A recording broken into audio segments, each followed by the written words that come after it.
Welcome back to NewsWire here on SportsGrid. Let's bring in Sam McQuillan from Legal Sports Report as we get into the very latest in sports betting. And Sam, let's start off with the big news yesterday.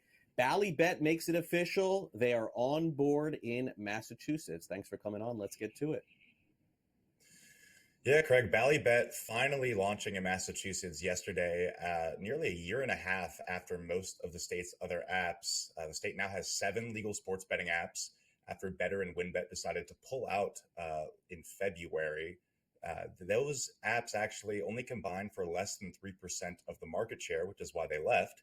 So it has a lot of people wondering why now for Bally's.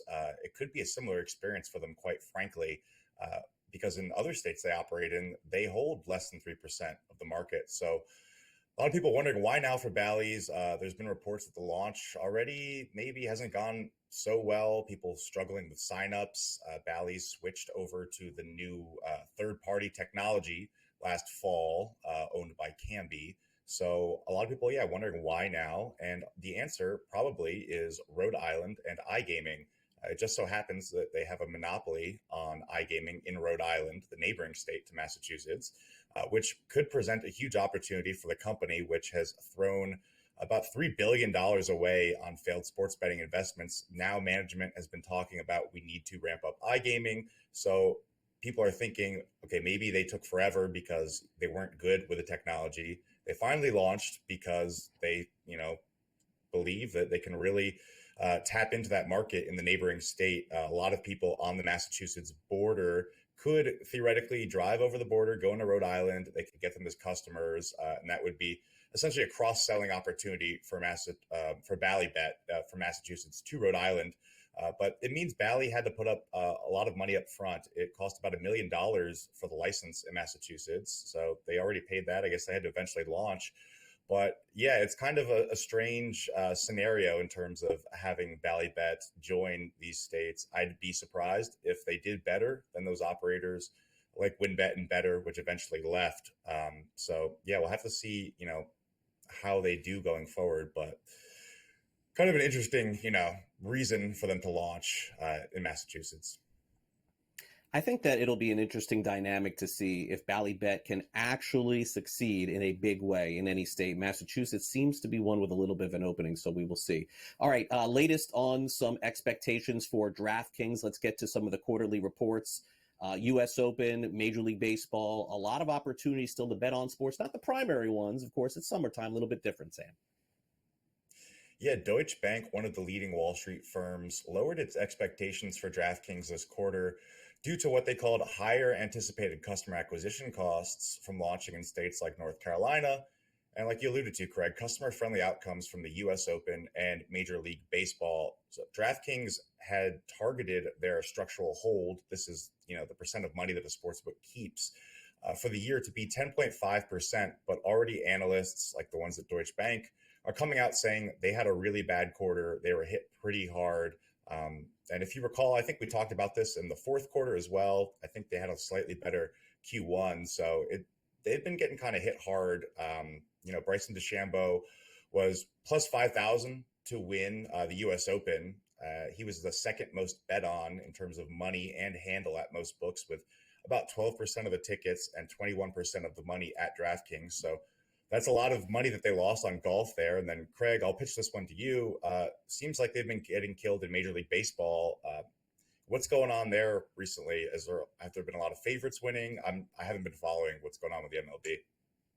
No, I think that what you're seeing is a lot of huge numbers, a lot of minus 300s, minus 250s, and really the way that the sports books are, sort of adjusting the odds, because there's several teams that don't even have named starting pitchers going into the games. There's been this rash of injuries, and the Brewers, by the way, they made a trade for a pitcher today, Sam. It's the 16th starting pitcher they have used. We are not even at the All-Star break. So when they're adjusting these odds, if you have a pitcher of any consequence going against a pitcher that is just coming up, or maybe in a trade or something else, they got to make the odds minus 300. You're seeing minus 250s and minus 300s more than you ever have. So that dynamic has changed the way that people have to bet on it. And, and maybe that's a part of it as well. All right, let's get to New Jersey. And, obviously the update there is, college sports is coming, Sam. We're less than 2 months away from the beginning of the college football season. And I know yesterday we talked a little bit on the show. Maybe you can expand about the possibility of New Jersey getting college sports back on their sports betting apps again. Yeah, Assemblyman Michael Venezia introduced a constitutional amendment last week that would allow people in New Jersey to bet on New Jersey college teams. New Jersey, one of a handful of states where, you can't bet on the in-state teams, much to, people's aggravation in the state. If you recall, the restriction a few years ago prevented a lot of action on St. Peter's when it made its Cinderella run to the Elite Eight in March Madness. It actually the scenario caused bettors who picked North Carolina to win the East region to get paid out before the final game was even played, because you couldn't, if you couldn't have bet on St. Peter's, so North Carolina would have been the farthest that team had won. I mean, North Carolina did actually end up winning, so it avoided a really weird scenario where, let's say, St. Peter's won the whole thing. If you had bet on the opposing team that they played in the final to win it all, you would have made money on them if you're in New Jersey. So there's now another push in New Jersey to, basically repeal this. It's not this assemblyman's first try. A few years ago, he was behind, or part of rather, this push for another constitutional amendment, which was actually rejected by the state. About 57% of the people in New Jersey that voted at the polls voted against it. So you have to think, like, will they be successful this time? Will it take another push? And multiple sports books have struggled as well with this rule, getting fined for, mistakenly leaving open markets that they probably shouldn't have. So you have to think the industry is rooting behind this. More betting is always good for the industry. They will also argue that a lot of it happens offshore. More betting is essentially just good for the industry. So they're going to be behind this as well. But the legislature is one of the few that are still in session right now. So obviously they're off for the July 4th holiday.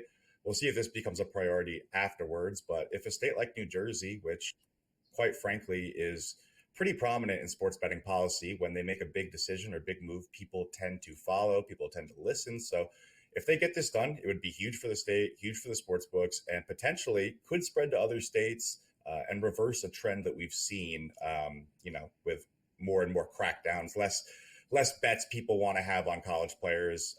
Could be a good thing overall if you're bullish on the industry.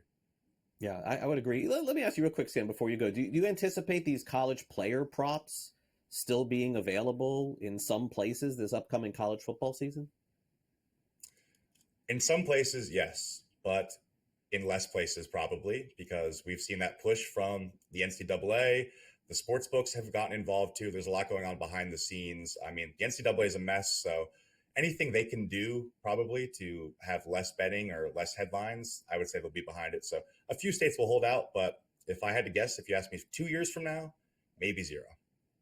Yeah, I mean, it could be. I think that we could be heading toward the end of player props in college sports, generally speaking, or maybe some max bets, which is what I've been suggesting for a long time. Anyway, Sam, great to have you back here on NewsWire. Thanks again for coming on. Yep, absolutely. Thank you, Craig.